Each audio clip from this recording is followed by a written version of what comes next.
Continuing with the secret space program, 2nd of June. This is still on the first part. We got to the situation where we've identified two secret space programs. One is controlled by the American Naval Forces. It's called Solar Warden and operates in our solar system and outside. It has a military and scientific function. The second one is called the Interplanetary Corporate Conglomerate. It's a huge organization, many tentacles and threads and webs around the world. They justify their actions as one of control, organization, rule from the top. And they think that by doing this they are going to avoid chaos, which they believe democratic forces could unleash in the world. Now I'm going to come on to the third secret space program, and to some extent the third one is actually the mother program, to some extent, qualifying that. It comes out of German research. After Imperial Germany was defeated in the First World War, Germany sent out her scientists, explorers, philosophers around the world to research for ancient technology, lost civilizations, hidden artifacts. They were aware of this through their own research going back to the Middle Ages. Germans are a smart people, and they are not easily deceived. And they came to realize that if they were going to ascend again, they had to maneuver themselves into a much stronger position. However, after having found lost technology, hidden technology, and back engineered it, they were approached by two extraterrestrial groups. One was led by Maria Orsich, and she contacted the Vril Society. The Vril Society was an occult theosophical group. They were interested more in the peaceful application of advanced technologies. Unfortunately, the German industrialists and some of their military was approached by an off-world extraterrestrial alliance that were negatively disposed towards humanity. And this brings us on to a very difficult revelation that there are other species out there in the universe that have formed alliances that look on us as useful workers, useful soldiers, a source of genetic material, a food resource. They look on us as another. They're racially negatively disposed towards us. That group infiltrated the German High Military Command, especially the Black Sun movement, the Nazi movement, and brought them under their control, promising, holding out gifts of, advanced technologies and a possible moon base of all things. And the Nazis fell for this because they wanted to win the next war coming up. So this is in the late 1930s. Now we come on to the Second World War. By 1942-43, the German High Command knew that they were going to lose the war. The British had managed to involve the whole of their empire. The French and Russians were closing in. And of course, America was going to join the Allies and end the war. in our favour. However, for saying this, I've been reliably informed that the Nazis relocated their bases to Argentina and Antarctica. And under the Antarctic ice shelf, there are huge caverns that are ice-free and quite warm, that is down below near the surface of the Earth.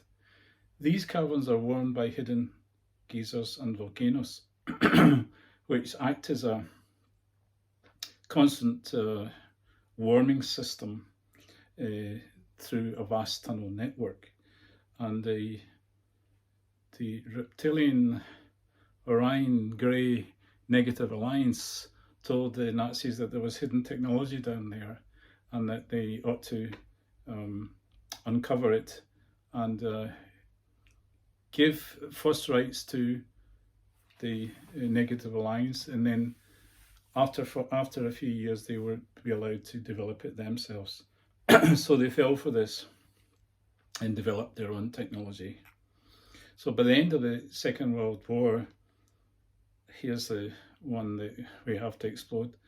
We actually didn't win. The best we got was a draw, because the Germans had relocated the best of their industrial base to Antarctica, and then from there they went to the Moon and Mars and established bases there. It's a hard one to take, isn't it? To believe that, you know, what we learned in history is wrong. And I can say this now because most of the soldiers, airmen and sailors who fought in the Second World War have passed away. Had we really broadcast this 30 years ago, people would have been very upset. But that generation have passed away now, and so we have to face up to the truth that we were not completely victorious in the Second World War, and that an element within Germany went on and took possession of substantial areas of our solar system. Now, within this Nazi group, there are Germans who are good and ill-disposed to this alliance, but they are caught in a net. They are caught in a position where they are stuck because they shoehorned themselves into this position. And it's only in the last, I think, 5-10 years, according to whistleblower testimony, that some of them have managed to break out and break away and defect over to what's called the Earth Alliance. This is another faction of the competing SSPs that are trying to create better conditions here on Earth. And so it's a confusing and complex picture, but one has to be aware of it to fully understand what's going on in the world. Donald Trump's new Space Force is meant to bring in competing secret space programs under one umbrella that will follow the American Constitution to protect America from all enemies, foreign and domestic, and from there, of course, to protect humanity, we hope, from all enemies, human and domestic. I'd now like to go on to the next, the fourth secret space program. This one offers us more hope because it's called the Global Galactic League of Nations Space Force. It's come out of the United Nations. It was offered to countries around the world if they contributed a small percentage of their gross domestic product to the creation of this program. I believe it was started around about the early 1990s.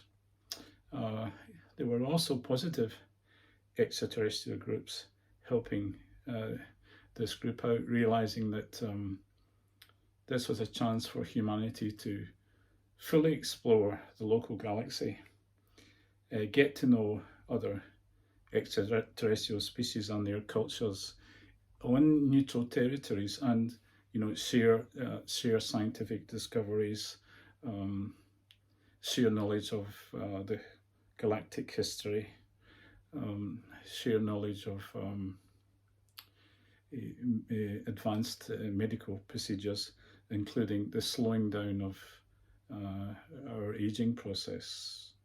In fact, human beings were not supposed to die at 80 or 90 years. We're supposed to live to 200 or 300 years of age, but through genetic manipulation and programs that are working against us, we age quicker than we should. I don't fully understand this, but this is what I've read and what's been reported. But I think it's feasible and plausible. Now, this Galactic League of Nations, they work by themselves. They work with other ET groups. They don't have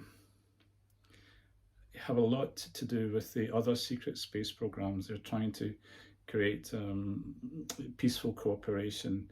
I understand that they have advanced medical facilities, and that they are hoping that they can bring these advanced medical techniques into the mainstream in the next few years, and also release technologies which will help humanity get away from, the present atomic and oil energies that we're using. And now I'll come on to the fifth secret space program.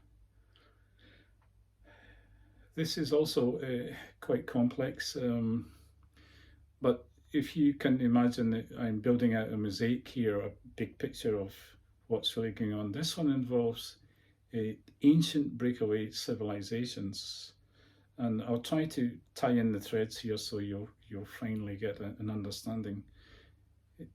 It seems that after the fall of Atlantis about 12,000 years ago, some of the surviving human beings who had high technology decided to go underground, and we believe this is because of radiation.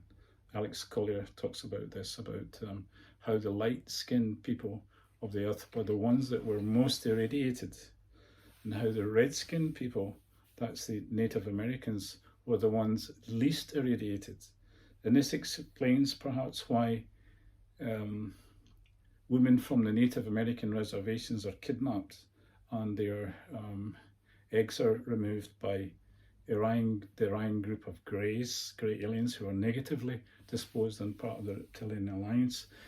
They have the strongest genetics, and they use these genetics in their own hybrid programs. And so apparently, and I think this is very plausible, the Celtic race and the Germanic race from Central Europe and other groups too, about 3,000 years ago, started to resurface from what's called the Agarthan network. That's the network of vast caverns, tunnels, and hidden civilizations under the earth, resurfaced in Europe and across Asia to Tibet. It came to the surface and started interbreeding with the Paleolithic, Mesolithic people still surviving on Earth. And this is where you see the great explosion of humanity north of the Alps. This now brings us back to who was Maria Orsic, the lady that helped the Germans. It said that she came from Aldebaran, but I have a feeling that she didn't, that she came from one of the hidden civilizations that exist under the earth. Apparently there are up to 12 different groups. One of the groups is actually the Maya group, who use an advanced stone-based technology, and they are very reticent, very quiet, but very advanced spiritually. And they are also helping us to break free of tyrannical control that exists on the earth at this moment in time. I'm going to make some questions which I think would be topical and would enlighten you more. There's much more I could talk about, but I think at the moment I've covered enough ground. Just to finish off, our history is not what we've been told. It needs to be totally and utterly rewritten. The moon is a base, and probably an artificial satellite. The moon is occupied by various ET races, including the German Antarctic breakaway civilization, including the interplanetary corporate conglomerates. Mars is also occupied, and there is slave labor going on. This slave labor has decreased. Defectors from all the programs have come together and said enough is enough. We need to break free and release ourselves from this system. So I'm not blaming anybody. What I hope will happen is there'll be a truth and reconciliation justice arrangement where all people can come together and explain what has been going on the earth for the last 150 years and release the information that they know. This happened in South Africa at the time of Nelson Mandela. They had a Truth and Reconciliation Commission, and this has allowed South Africa, I believe, to move forward and forgive the crimes of the past. And here I think this is what we have to do now on earth.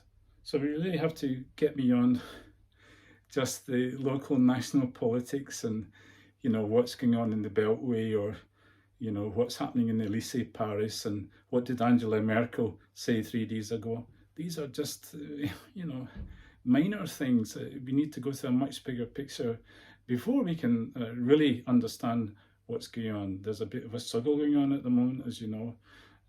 We're trying to get this information out, but I put the caveats on it that this should be done non-violently.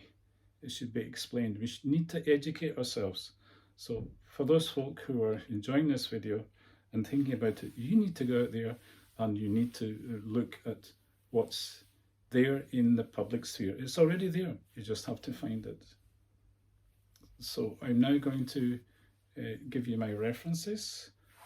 The first reference I'll give was my own experience at the age of 8, when I had a brief contact living in Denniston. There was a group of us playing football at the time. I can name the people that were there. Stuart McIndoe, Alan Fergus was there. I think possibly Blair Chapman.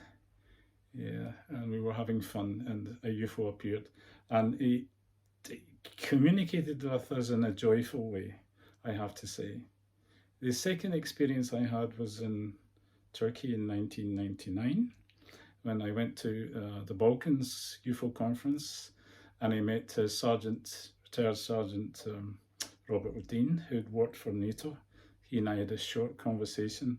He gave an incredibly persuasive arguments and told the audience that there were 4 ET groups interacting with Earth, and produced what we thought was good evidence. And I had a private conversation with him. And I have to praise the Turkish state, because after this conference, the Turkish military went on and created a mobile display of artifacts and evidence of the UFO interaction and ET interaction with humanity.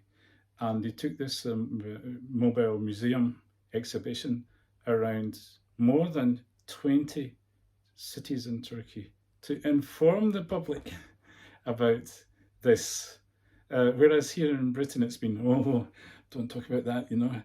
You're not allowed to go there, that's secret, or that's stupid, or somebody will criticize you for that. No, it was been the opposite in Turkey, and the Turkish people are quite well educated in this matter, more so than I think in Britain, where you've had to look at it quietly without other people seeing what you're doing in case you're reported, to the authorities. I believe also, for those of you in America, that America is where the action is happening because she's the most technically advanced nation. And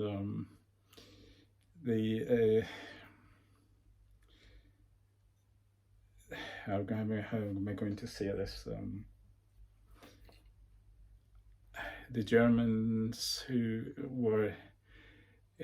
gave up and surrendered the Second World War, some of them were brought to the United States and surrendered. This is through Operation Paperclip. Some of them, of course, they didn't give up the Nazi philosophy, and so that's affected American politics. But as I said, I hope that that the American people will now break away from that and create a justice and truth and reconciliation movement. Here are the further references. Kerry Cassidy, I'd like to thank Kerry Cassidy and our partner, Neil Sanford, whom I met and had a 2-hour conversation with on the bus with. So we had a meal together, and she pointed out a lot of things to me, and I also explored a very private contact I had, and she was able to enlighten me. So thanks to Kerry and her stalwart efforts. I also have to reference Michael Sala of Exopolitics organization. He's produced a flurry of books on the topics I've just talked about. He has a PhD. He's a senior lecturer. He's lectured all over the world.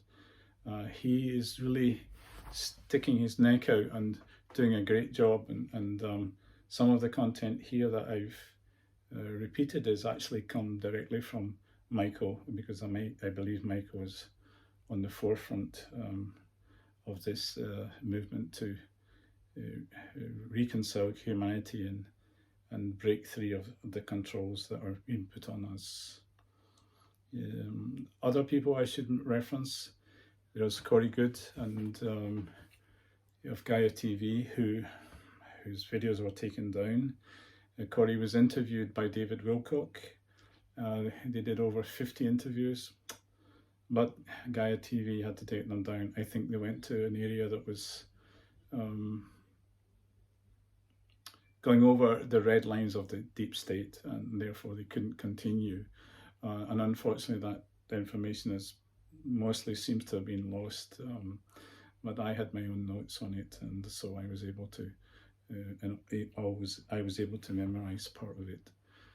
Other people I should mention, also in Gaia TV, there's Emery Smith, and there's Jason Rice. Jason talks about the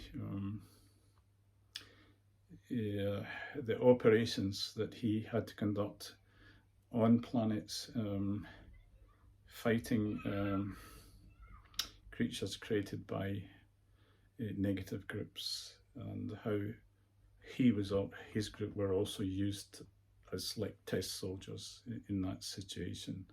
It's a bit like what happened in the First World War. Both Germany and Britain were sucker punched by folks that were not really thinking in a humanitarian way. They were thinking of big power politics.